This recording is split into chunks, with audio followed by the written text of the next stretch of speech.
My name is Helena. I'm 34. And 3 weeks ago, my father stood in front of 200 people and called me the family disappointment. We were at his retirement party on the lake where I grew up, surrounded by every person who had ever mattered to him. Which, as it turned out, did not include me. His champagne glass, looked right at me, and said, "This is my daughter. No degree, no future, and still living off the family." The room laughed. I didn't. I raised my glass, smiled, and said, "Cheers. This is the last time any of you will see me." Then I set the glass down and walked out. The room went completely quiet. But here's the part that still makes me shake my head. While my father was busy turning me into the joke, his entire retirement plan was sitting on a piece of land with my name on it. Not his. Mine. And he had no idea. Welcome back to Hidden Family Revenge, the place where the quiet ones finally get heard and the people who dismissed them learn exactly what they were worth. If this sounds familiar, you already know the feeling. Drop a comment and tell me where you're listening from, and subscribe so you do not miss what happens next. Now let me take you back 14 years, to the family that taught me what invisible really meant. We were the Itners of Crane Lake, Oregon. Fourth-generation timber people. A respected name. The kind of family that got its own booth at the diner without asking. My father, Gerald Itner, ran a building supply company. Lumber. Hardware. Contractor accounts. Not glamorous, but profitable. We lived in a 3-story Craftsman on 6 acres, drove a Lincoln Navigator, and belonged to the Elk Lodge, where Gerald held court every Friday night in his Filson vest like he was running a board meeting. My mother, Diane, kept the house spotless and the family story spotless too. She came from nothing, grew up in a trailer park outside Klamath Falls, and clung to the Itner name like it was a life raft. My brother Brett, 3 years older, was the golden child. Star pitcher. Business degree. The one Gerald pointed to and said, "That's the future." And then there was me. I was background noise. Good grades. Quiet. Never made a scene. Somehow, that made me easy to overlook. "He's fine," my mother would say whenever someone asked about me. Like I was a lamp that still worked. The only person who really saw me was my grandfather, Walter. On weekends, he took me out to the property, 14 acres of Douglas fir and wild huckleberry stretching down to Crane Lake. We'd walk the timberline while loons called across the water at dusk, their voices bouncing over the lake like something old and lonely. The dock at the shore would creak under our boots, the cedar boards flexing with every step. "Listen to that," Grandpa Walter would say, tilting his head toward the water. "That sound means you're home." He left me something before he died. Something nobody in the family bothered to read carefully. But I'll get to that. The day I lost my future was a Wednesday in October. I was 20, halfway through sophomore year at Oregon State. Business Administration. 3.7 GPA. Campus job at the registrar's office. I had a rhythm. A plan. Then my father called and said 2 words. "Come home." I drove 3 hours to Crane Lake thinking someone was sick. Nobody was. Gerald sat in his leather recliner with his arms crossed. Diane stood behind him with one hand on his shoulder. A united front. "We've been looking at the numbers," Gerald said. "Brett got into the MBA program at Oregon. It's expensive. We can't fund both of you." He paused like I was supposed to finish the sentence for him. I didn't. "So," he said, "you'll take a break. A semester, maybe 2. Let Brett get established, then we'll revisit." Diane nodded. "You don't have the head for school like Brett does," she said, her voice so smooth it almost sounded kind. A girl your age should probably be thinking about settling down anyway. I sat on the edge of the couch and said nothing. Not because I agreed. Because the little part of me that still believed life was supposed to be fair had gone quiet for good. You told Mom's money would cover me, I said. Gerald's jaw tightened. Circumstances change. They didn't, though. I found out 2 years later, through a cousin who had had too much wine at Thanksgiving, that the money had been there the whole time. They just chose Brett. My father looked at me that day and made a decision. He bet on the winner. He called me the spare, though I did not hear those exact words until 14 years later, in a parking lot. But we'll get there. I packed one suitcase, drove to Portland with $1,800 and a car that smelled like pine sap, and started over. My first apartment was a studio in St. John's, 400 square feet above a nail salon, with a radiator that clicked all night and a window facing a parking lot. I got a job answering phones at a commercial real estate brokerage. Minimum wage. No commission. No title. The broker, Renee Calloway, was 30 and building her own firm from scratch. She noticed everything. You read lease agreements for fun? She asked one afternoon when she caught me marking up a contract with a highlighter. For education, I said. She raised an eyebrow. Most people with degrees don't do that. I studied for my real estate license at night. Free prep courses online. Library textbooks. Practice exams at the kitchen counter while eating ramen straight from the pot. I passed on the first try. Within 2 years, I had my broker's license. Within 4, Renee and I were partners.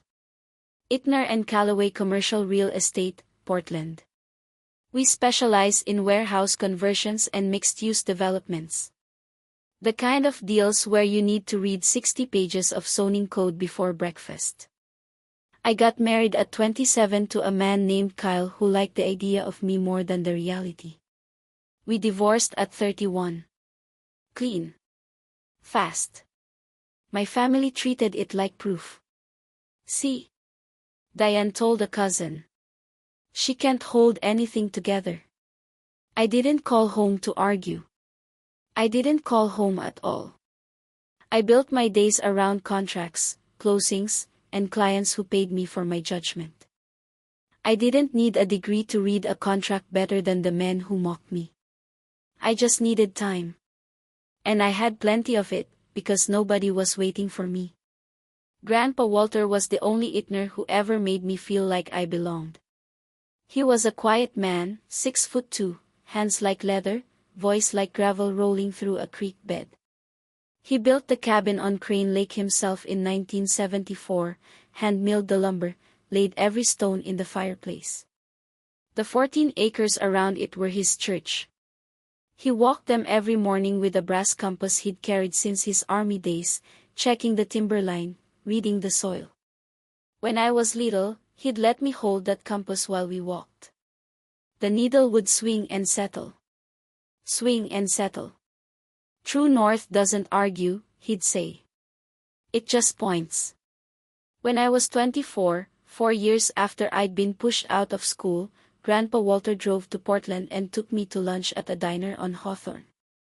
He slid an envelope across the table.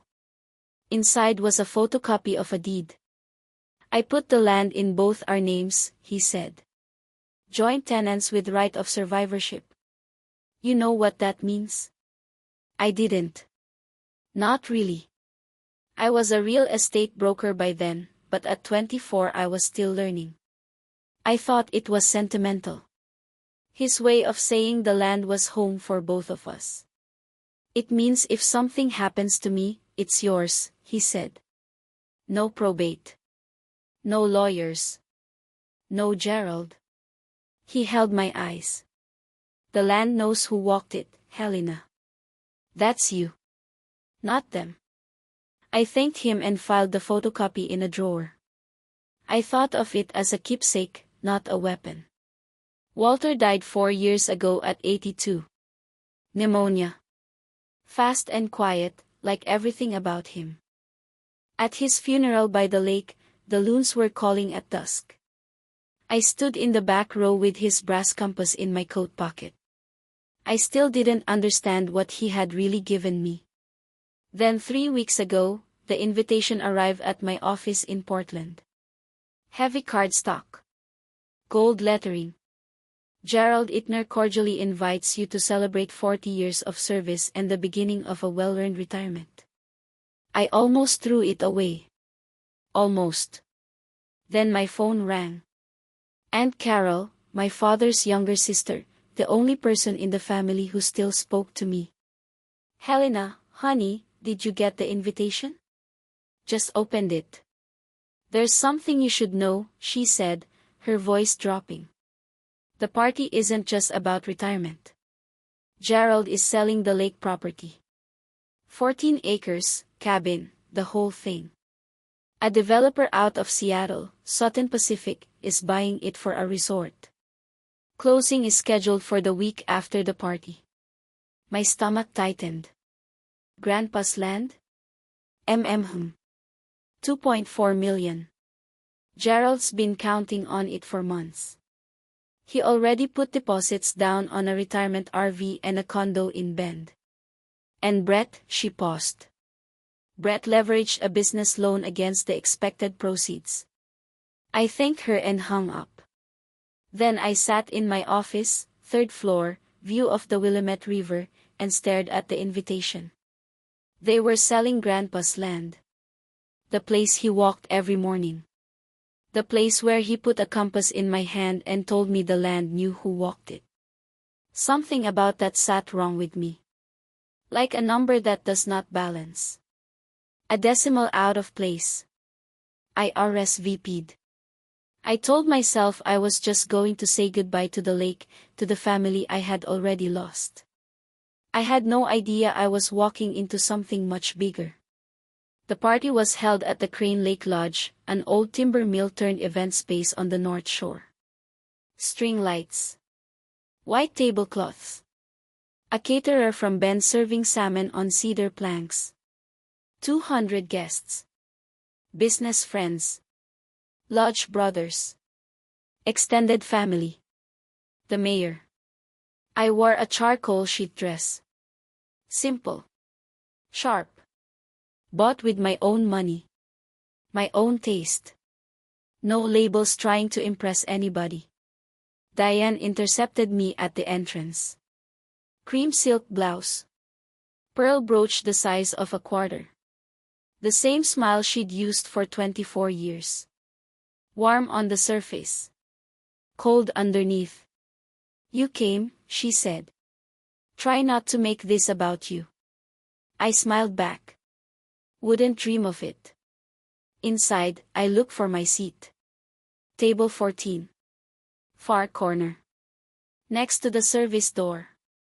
Wedged between a second cousin I hadn't seen in 10 years and the wife of Gerald's accountant. Not the family table.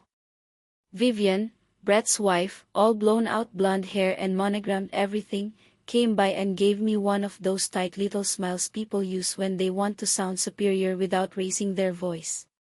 Sit where you're placed, Helena, she said. Tonight is about real achievement. So I sat. And watched.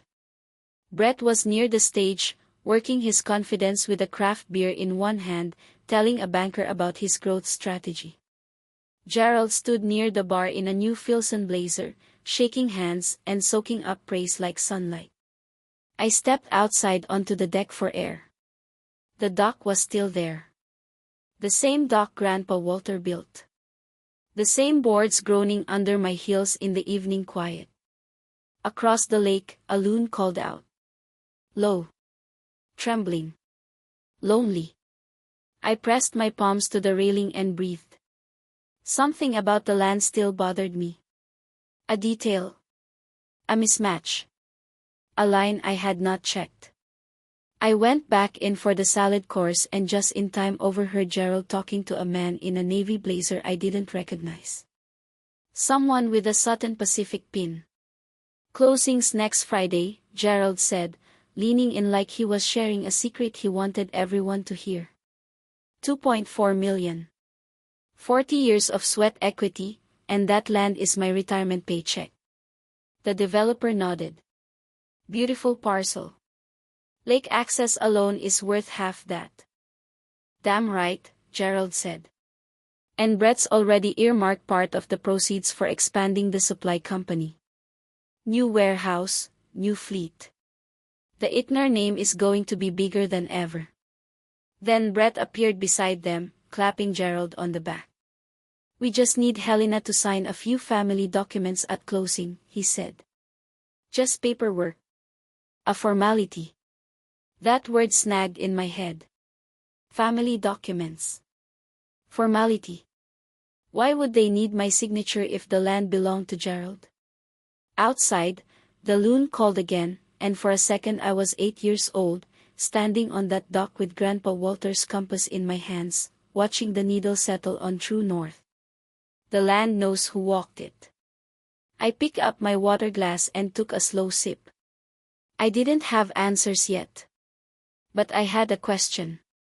And in my line of work, an unanswered question is the most dangerous thing in the room. The clink of silverware against glass cut through the room. Gerald stood from the head table and climbed the steps to the stage.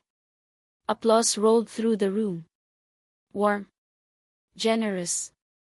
The kind of applause you give a man the town has known for 40 years. A spotlight caught him.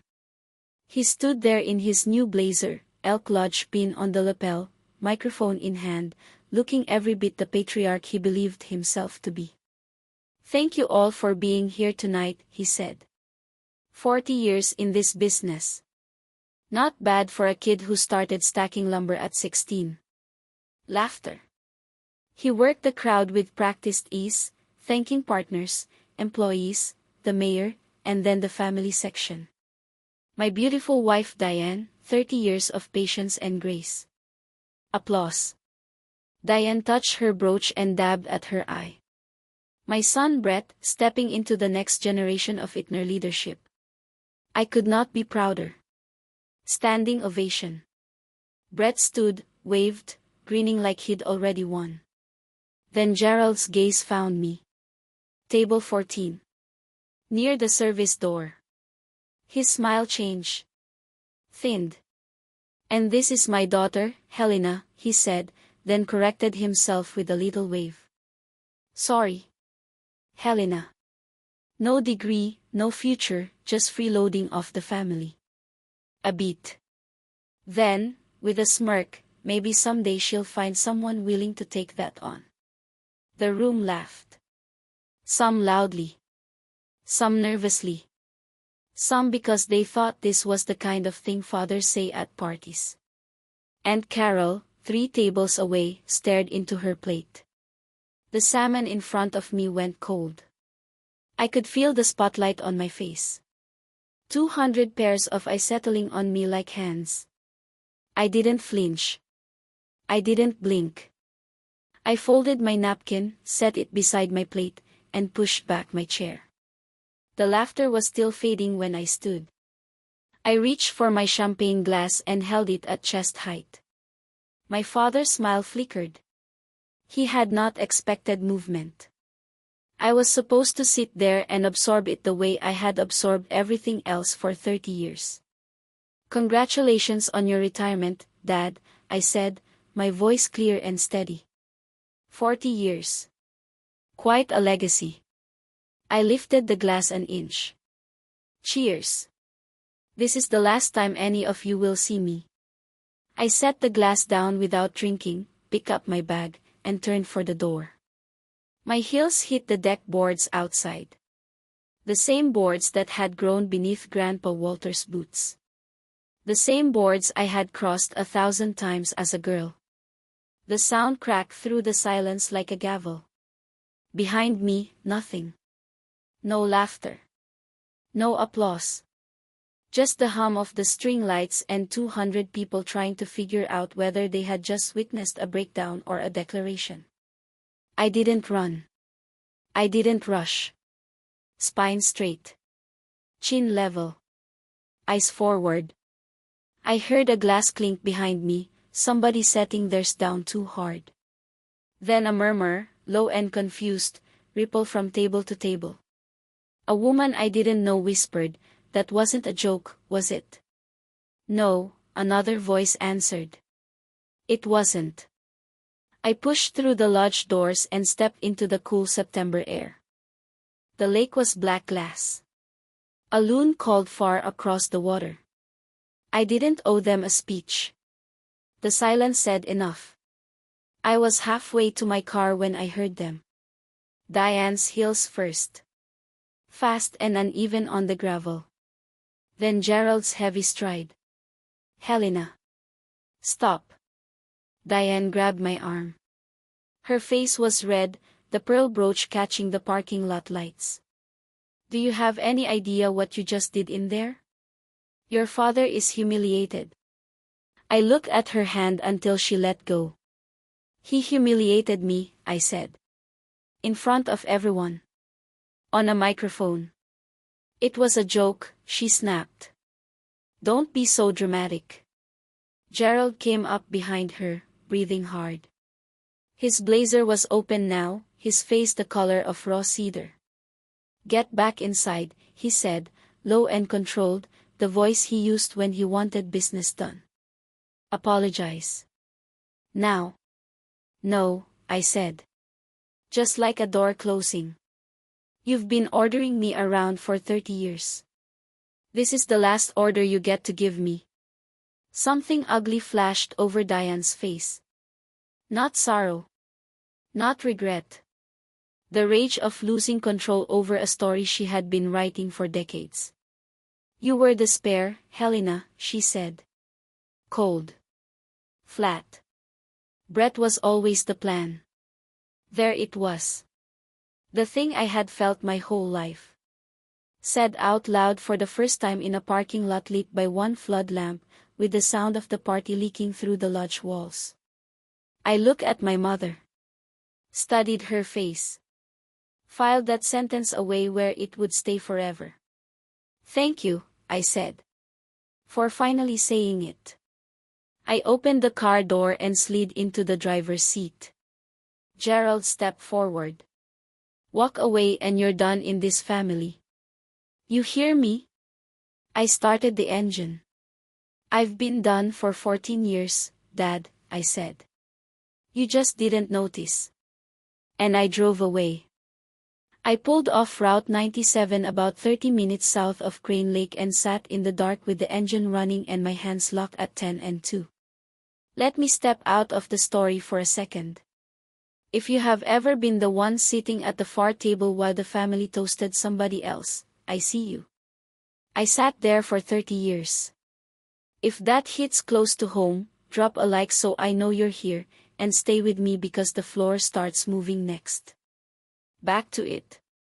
I drove the 3 hours to Portland in silence. No radio. No calls. Just white lines and the hum of the engine and the same question looping in my head. Why did they need my signature? I am a commercial real estate broker. I've closed hundreds of deals. I know what "just sign a few family documents" means when it comes out of a mouth like Brett's. It means somebody is moving paper around and hoping you do not read the fine print. Gerald said the land was his. The family had always acted like it was his. But Walter, careful, deliberate Walter, had sat across from me in a diner 10 years ago and used the words joint tenants with right of survivorship. I had put that deed in a drawer and treated it like a sentimental keepsake. Walter did not make sentimental gestures. He made sure things were protected. Everything Walter Itner ever did had a reason. By the time I pulled into my garage in Portland, it was midnight. I set my bag on the counter, opened my laptop, and searched Oregon joint tenants with right of survivorship. And then I stopped breathing for about 10 seconds. The next morning, Aunt Carol came to Portland with a cardboard box. Not fancy. Just a box filled with a few of Grandpa Walter's things she'd been holding on to. He told me to give these to you when the time was right, she said, setting it on my desk. After last night, I think the time is right. She pulled out a folded flannel shirt, a pocket knife, and then, carefully wrapped in a handkerchief, the brass compass. I held it in my hand. It felt exactly how I remembered. Heavy. Steady. Familiar. Your grandpa never let your father near that deed, Carol said, sitting on the edge of my guest chair. He wrote it that way on purpose. Used to say Gerald would sell the trees off a cemetery if he thought there was profit in it. I turned the compass over. The casing was scratched from years of use, but the needle still moved cleanly, swinging and settling. Carol, I said, do you know what joint tenants with right of survivorship actually means? She shook her head. Walter never explained the legal part, she said. He just said you'd figure it out when you needed to. She reached across the desk and covered my hand with hers. He trusted you with it, Helena. Not them. You. After she left, I sat alone in my office and looked at the compass on the desk. The needle pointed north. True north doesn't argue. Grandpa Walter used to say, it just points. I picked up the phone and called Frank Delgado, my real estate attorney, the sharpest property lawyer I knew. Frank, I need you to pull the recorded deed from the county recorder's office. Today. By 3 o'clock, he had a certified copy in my hands. I spread it on my desk beside the brass compass and stared at the vesting paragraph for a long time. The language was clean. Unmistakable. The kind of wording people use when they want zero room for argument. Walter A. Ittner and Helena R. Ittner as joint tenants with right of survivorship, and not as tenants in common. It had been recorded in 2016. Stamped. Indexed. Public record.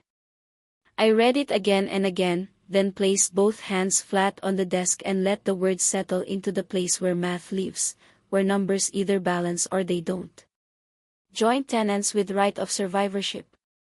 When Walter died in 2022, his interest in the property did not go into his estate.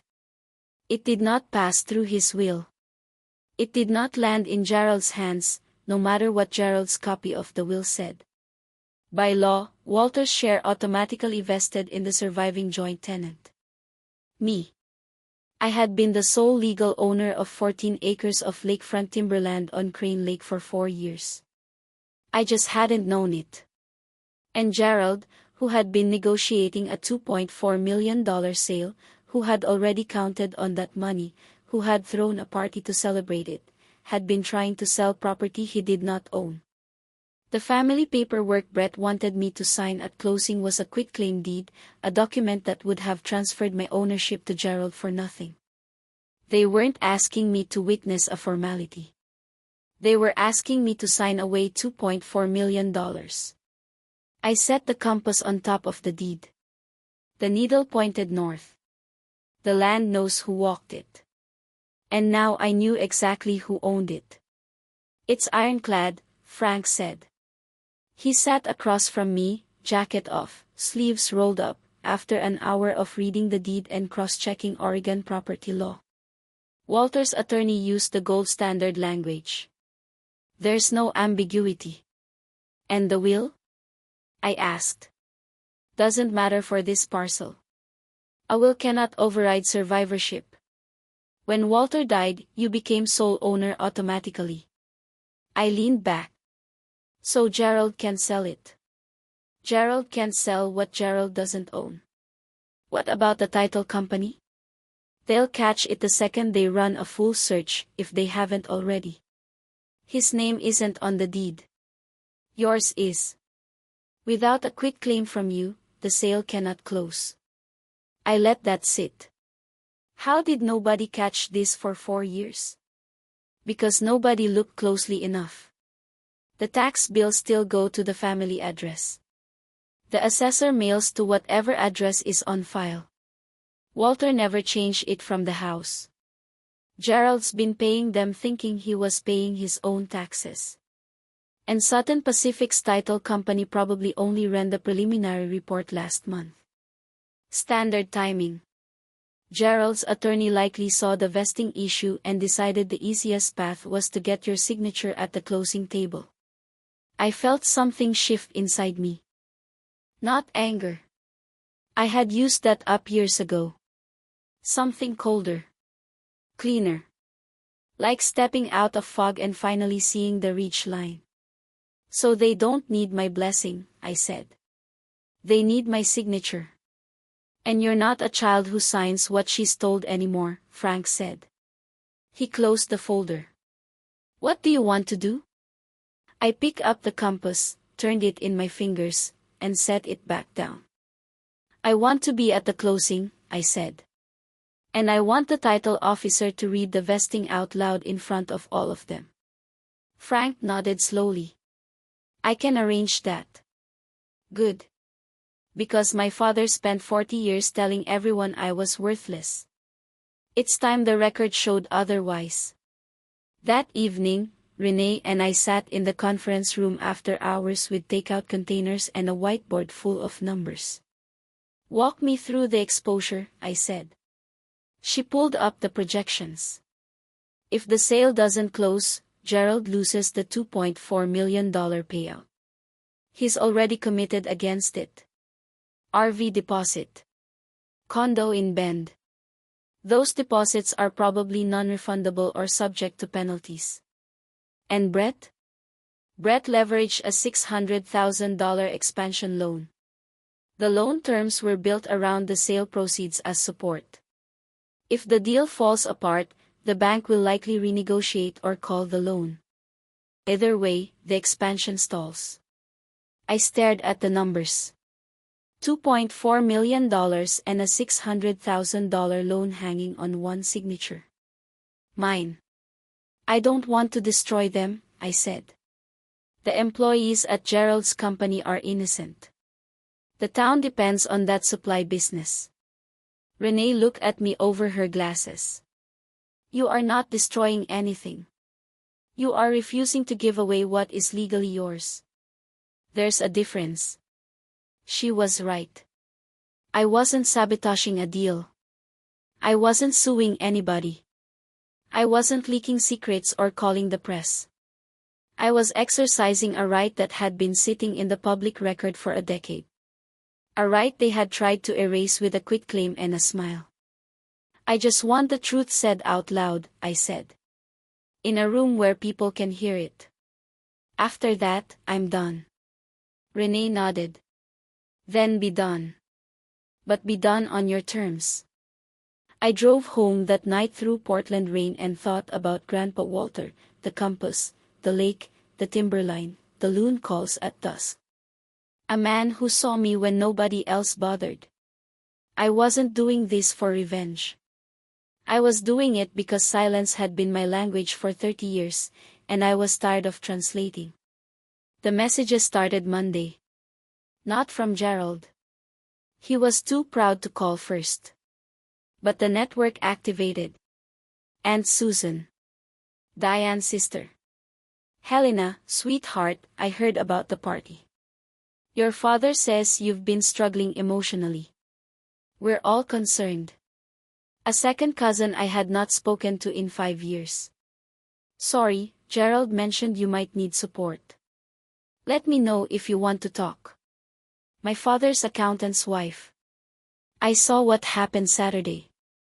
He didn't mean it, honey. He was nervous. The story had already been built. Poor Helena. Fragile. Jealous. Had some kind of episode at the party. Gerald Itner, patient father. Pillar of the community. Trying his best with a troubled daughter. I answered none of them. Then Tuesday afternoon, a text from Brett. Don't forget to sign the family paperwork before Friday. Frank from Dad's attorney's office will send the docs. Just sign where it's flagged. No explanation. No context. Just an order dressed up as a reminder. I stared at the message. They still thought I didn't know. Still thought I'd sign a quitclaim deed and hand over $2.4 million because my big brother told me to. Because I was the spare, and spares do what they're told. I kept my reply short. Thanks for thinking of me. Then I called Frank and confirmed the closing for Friday at 10 a.m. at the title company in Bend. Gerald, Brett, the Sutton Pacific rep, and the escrow officer would all be there. One more thing, I said. Make sure there's a chair for me at that table. Already done, Frank said. I set the phone down. They were a week away from the biggest surprise of their lives, and they were still sending me paperwork like I was a child handed a permission slip. Wednesday morning, my assistant knocked on my office door. There's a man in the lobby who says he's your brother. I thought about telling her I didn't have one. Send him in. Brett walked into Ickner and Callaway like he was inspecting a student apartment. He looked at the reception desk, the framed closings on the wall, the conference room with its river view. And I watched the recalibration happen in real time. The slight widening of the eyes. The jaw tightening and releasing. He had not expected this. He'd expected something smaller. Less polished. Less mine. Nice little setup, he said, taking a seat across from me without asking. Didn't know playing realtor paid this well. It does when you're good at it. He crossed one ankle over the other. New loafers. No scuffs. Look, I'm not here to fight. I'm here to make this easy. Come to the closing Friday, sign the quitclaim, and Dad's attorney will cut you a check. $15,000, he added, like he was offering a generous favor. $15,000 for $2.4 million in property. I almost admired the audacity. And if I don't sign? Brett's smile thinned. Don't get cute, Helena. You sign, you go away. That's the deal. And then, without meaning to, he handed me everything. I've got a $600,000 expansion loan structured around those proceeds, he said, and stopped. The number was out. The leverage was visible now. I'll think about it, I said, in the same voice you use with a difficult client when you're already 3 moves ahead.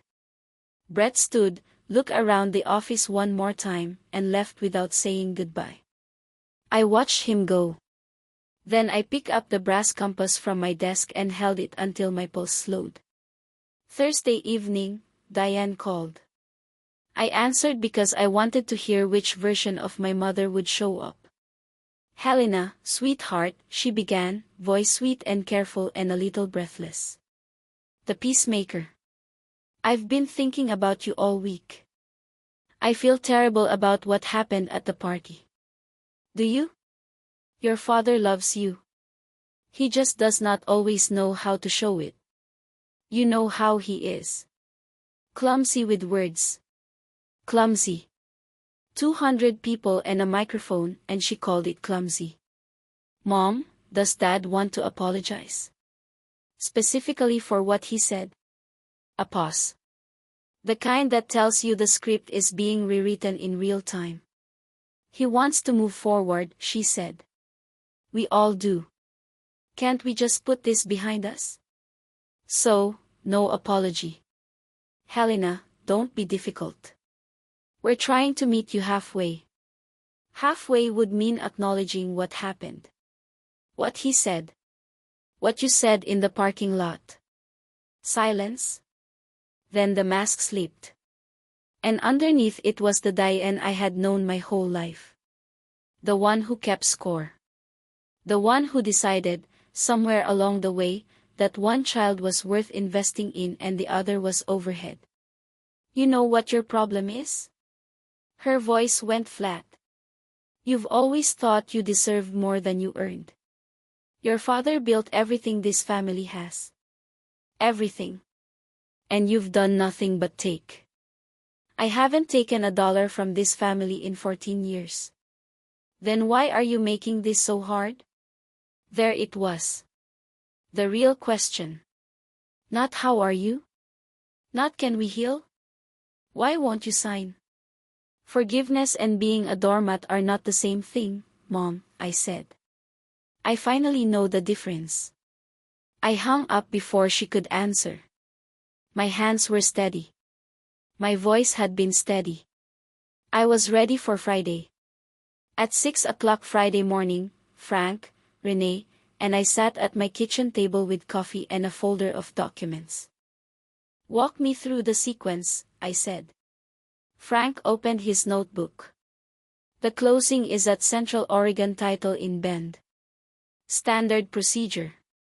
The title officer reviews the preliminary title report, confirms vesting, and then the parties sign before funds transfer. The title officer is legally required to verify that the seller actually has title. So when she reads the vesting, she'll read your name. And Gerald's name won't be there. Correct. The sale cannot proceed without your consent. Renee leaned forward. You are sure you don't want to just send a letter? You do not have to be in the room. I had thought about that. A letter would be cleaner. Easier. Less exposure. But a letter would not put the truth on the record in front of witnesses. A letter could be reworded, explained away, buried. I'm going, I said. If I'm not in the room, Gerald controls the story. He'll say I'm crazy. He'll say I forged something. I need the title officer to say it. I need the developer to hear it. I need it to be real in a room full of people who can't unhear it. Frank nodded. Then we drive to Bend this afternoon. I'll file an appearance as your counsel. I went to my bedroom, packed an overnight bag, and set the brass compass on top of my clothes. This wasn't about winning. It was about standing in a room and being seen for the first time the way Grandpa Walter had always seen me. I drove to Bend that afternoon, checked into a hotel near the Old Mill District, and sat on the bed with the compass in my lap. Quick pause. People love to say the best revenge is living well. I used to roll my eyes at that. But sitting there with a deed in my name, I finally understood it. If you're still here, comment one word, boundaries. All right. Let's finish this. That night I could not sleep. Not because I was nervous. Because a memory I had buried came back. I was maybe 7. Gerald had taken Brett fishing on the lake, and I had asked to go. Fishing's not for girls, he said. He said it the way you say dogs are not for apartments. Like it was a fact of the universe. Grandpa Walter had been in the doorway. He did not argue. He just took my hand, led me to the dock, and handed me a rod. We sat there for 3 hours. I caught 2 trout. He caught nothing. See, he said. The lake doesn't care who fishes it. I lay in that hotel bed with the compass against my chest and thought about the fact that Gerald had never changed his mind about what girls were for. He had had 34 years. He had a daughter who built a business, survived a divorce, learned to read deeds, contracts, and market analyses without a day of college credit. And he still introduced me like a punchline.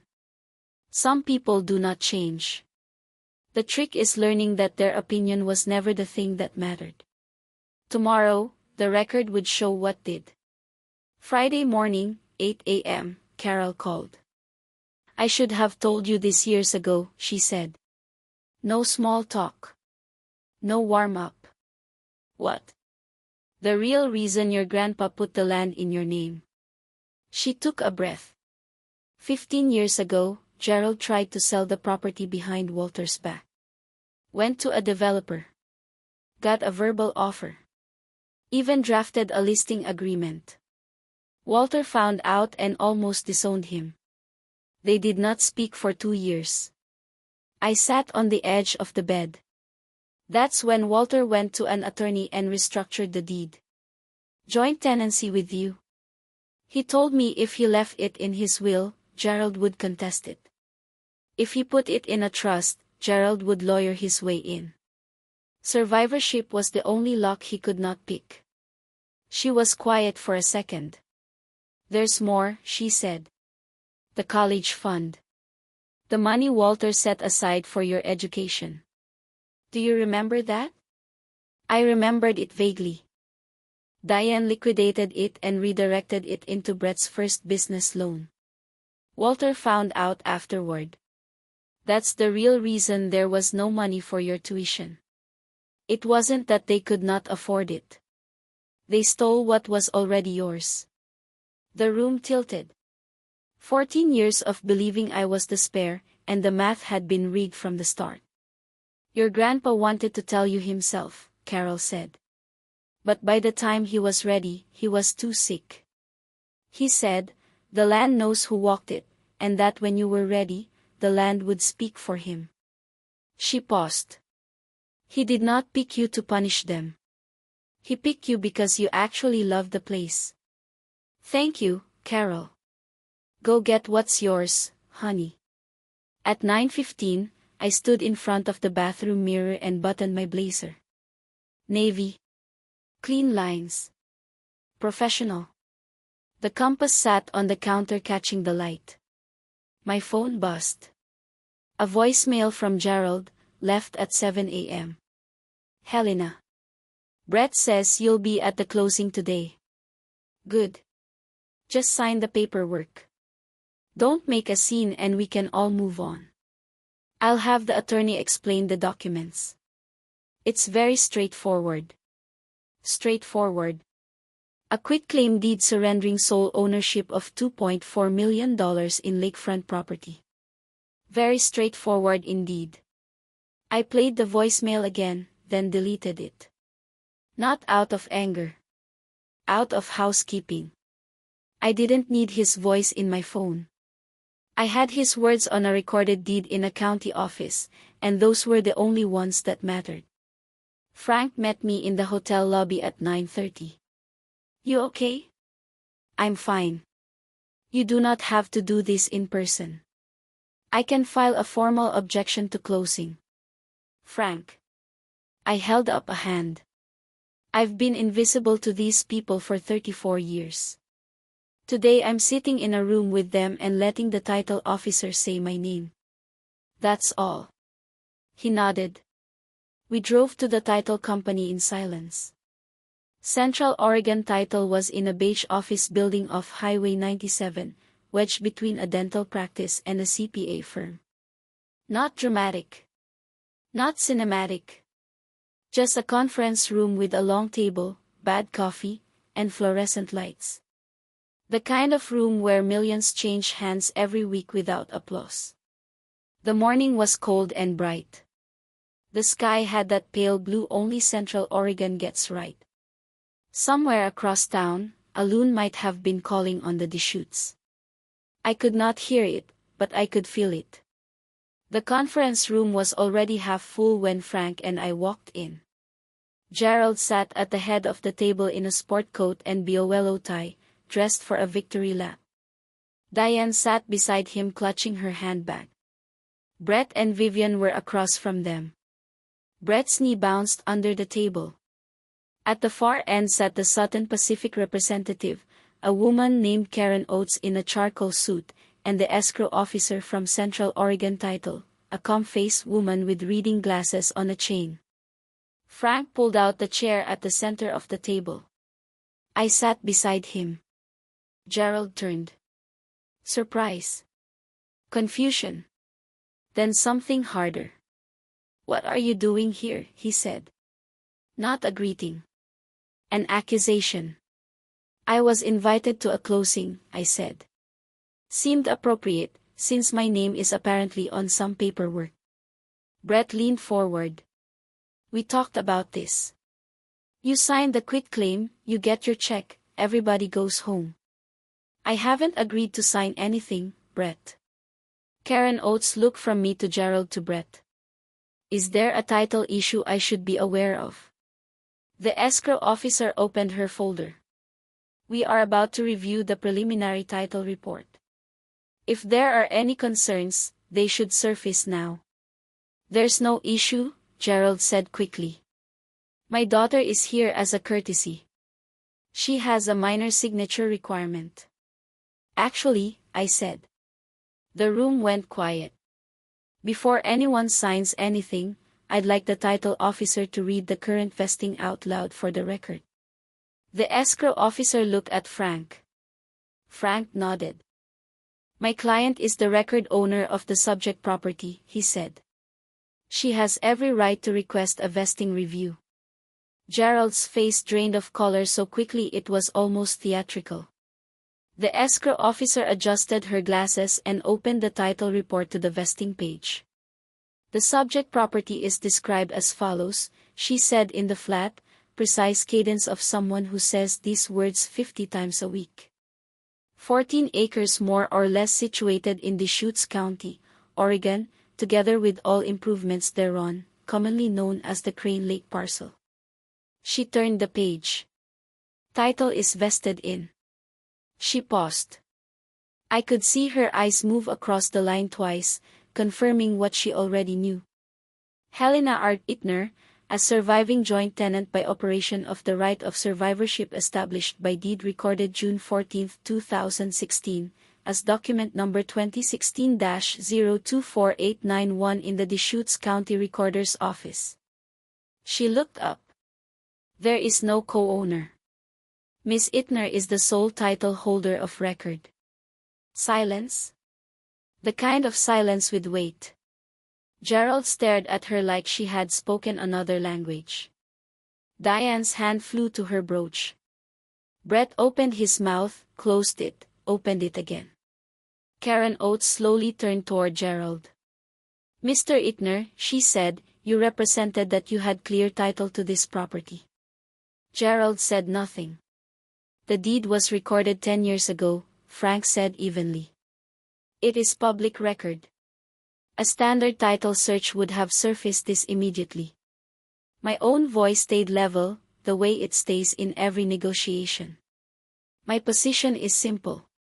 I am the legal owner of this property. I did not authorize this sale. I will not be signing a quitclaim deed. I looked at my father. He was gripping the table with both hands. No degree, I said quietly. No future. But it turns out the deed only needed one name. Mine.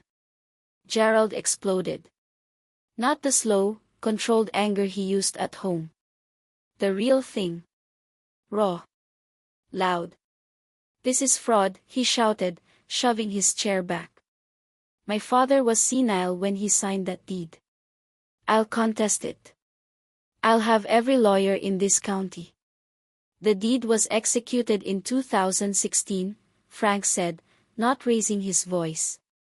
Mr. Walter Ittner was 76, in good health, and represented by independent counsel. The recording was accompanied by a notarized affidavit of capacity. Additionally, Mr. Ittner filed a federal gift tax return for the transfer, which the IRS accepted without audit. He opened a folder and laid 3 documents on the table. Capacity affidavit. Gift tax filing. Deed recording confirmation. All public record. Gerald looked at the papers like they were burning. He had no right. He had every right, I said. It was his land. Brett was on his feet now. Do you understand what you're doing? I have a $600,000 loan structured against proceeds you never owned. Frank finished the sentence for him. That is a problem for your bank, not my client. Diane began to cry. Soft, shuddering sobs. The same performance I had seen at holidays, at arguments, anytime the conversation moved somewhere she could not control. How could you do this to your family? She whispered. I looked at her. You called me the spare, Mom. Spares are what you keep when everything else fails. I paused. Looks like everything else just did. Vivian muttered something about selfishness. Karen Oates was already gathering her files. The deal was dead, and she knew it. I sat still, hands folded, pulse steady. The compass was in my blazer pocket, warm against my ribs. Grandpa Walter had said the land knows who walked it. It does. It always did. And now, finally, so did everybody in that room. I let the silence hold for 5 full seconds. Then I spoke. I am not selling the property, I said. Not today. Not to Southern Pacific. Not to anyone. Gerald opened his mouth. I kept going. I'm keeping it. I'm restoring the cabin. I'm maintaining the timberline. I'm reopening the trail to the lake. Grandpa Walter spent 50 years caring for that land, and I intend to honor that. You can't, Brett started. I can, I said. I'm the owner. That's what ownership means. I stood up, buttoned my blazer, and looked at my father one last time. He was smaller than I remembered, not physically. He was still 6 feet tall, still broad-shouldered. But something behind his eyes had collapsed. The man who had stood on a stage 3 weeks earlier and called me worthless was sitting in a title company conference room realizing his worthless daughter held the deed to his retirement. You got your wish at the party, Dad, I said. This really is the last time you'll see me across a table like this. I took the brass compass from my pocket and set it on the table for one beat, right on top of the quitclaim deed I refused to sign. Then I picked it up again. Grandpa left me this too, I said.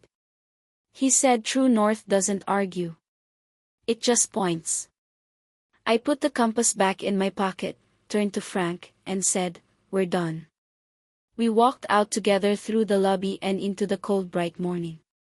Behind us, I could hear Gerald's voice rising, arguing with the escrow officer, with Karen Oates, with the air itself. I did not turn around. I had spent 34 years turning around when my father raised his voice. I was finished. The parking lot was quiet. The sky was enormous. And for the first time since I was 20 years old, I had nothing left to prove. Southern Pacific withdrew from the deal that afternoon. Karen Oates sent a formal notice terminating the purchase agreement, citing unresolved title deficiency. $2.4 million gone from Gerald's retirement plan between breakfast and lunch. The fallout came fast. Gerald's deposit on the RV was forfeited. The condo in Bend was cancelled. Earnest money lost. Brett's $600,000 expansion loan hit a wall when the bank invoked the material change clause and froze the credit line pending renegotiation. Within 2 weeks, his plans for a new warehouse and a new fleet were dead on the table. Gerald came out of retirement not by choice, but by necessity. Without the land sale, his retirement savings could not support the lifestyle he had promised Diane. He went back to the supply yard 3 days a week, answering phones and reviewing invoices in the same office he'd left with a champagne toast a month earlier. The town noticed. Crane Lake is small. Word moved fast, not because I said anything, but because 200 people had watched Gerald humiliate his daughter at a party and now every one of them knew the punchline he had missed. Did you hear about the Itners? Became the opening line at the diner, the lodge, and the hardware store Gerald still owned. Mocked his own daughter. Turns out she owned the land the whole time. I didn't gloat. Didn't post anything. Didn't give interviews or return the calls from relatives who suddenly wanted to reconnect. I let the facts stand where they were, on a recorded deed in a county office, written in plain English for anyone who cared to look. I did not need the last word. The deed had it. 2 months later, I drove back to Crane Lake. Not for the family. For the land. Aunt Carol met me at the cabin. We spent a weekend pulling blackberry vines off the porch, replacing rotten boards on the dock, and airing out rooms that had been closed since Walter died. The brass compass sat on the mantel above the fireplace he built stone by stone. "What are you going to do with it?" Carol asked, standing on the new dock boards and watching the sun drop behind the reach. "Keep it," I said. "Maybe put a conservation easement on the timber acreage. Protect it from development permanently." Walter would have liked that. Walter would have said I was overthinking it and handed me a fishing rod. She laughed. The first real laugh I had heard from an Itner in years. Diane sent one final text. I read it once. "You've destroyed this family. I hope you're satisfied." I didn't reply. Not because I was satisfied. Because I had already said everything I needed to say in a room with witnesses, on the record. I started therapy the following month. Not crisis therapy. The kind where you sit in a quiet office in Portland and unpack 30 years of being told you were less than. My therapist asked me if I had regrets. "I regret that it was necessary," I said. "I don't regret doing it." Gerald never called. Brett never called. Vivian blocked me on everything, which honestly felt more like a gift than a punishment. Carol and I had dinner once a month. She told me stories about my grandfather, about the man who built a cabin with his hands and a compass and a belief that the land remembers who tends it. He was right. It does. Last weekend, I drove out to the cabin alone. I parked in the clearing Walter used to park in. Walked the timberline the way he taught me, slow, reading the ground, compass in hand. The Douglas firs were tall and straight. The huckleberries were thick. The trail to the lake was clear for the first time in years. I sat on the dock at dusk. The new boards held firm under my weight. No groaning. No give. Solid. Across the water, a loon called that long trembling note that sounds like loneliness and freedom at the same time. I set the compass on the dock beside me and watched the needle settle. True north. Same as always. I thought about Gerald. About Diane. About Brett and Vivian and the retirement that vanished and the expansion that stalled. I thought about the girl who packed one suitcase at 20 and drove to Portland with $1,800 and a voice in her head saying, "You don't have the head for school." I do not hate them. That surprised me when I finally admitted it. Hate is heavy. Hate is somebody else's furniture in your house. I just don't carry it anymore. A boundary is not a wall. It is a deed with your name on it and the courage to keep it. Grandpa Walter knew that. He just waited for me to figure it out. The loon called again. I listened until the echo faded into the trees. Then I picked up my compass, stood up, and walked back to the cabin. The land knows who walked it. And now I do too. They spent my whole life telling me a diploma was the only proof of worth. But the truest thing my grandfather ever taught me was this. What you protect, and who you become when nobody is clapping, is the only record that lasts. That's my story. One toast. One deed. One quiet word that changed everything. If it reminded you that your worth was never theirs to grade, take that as your sign today.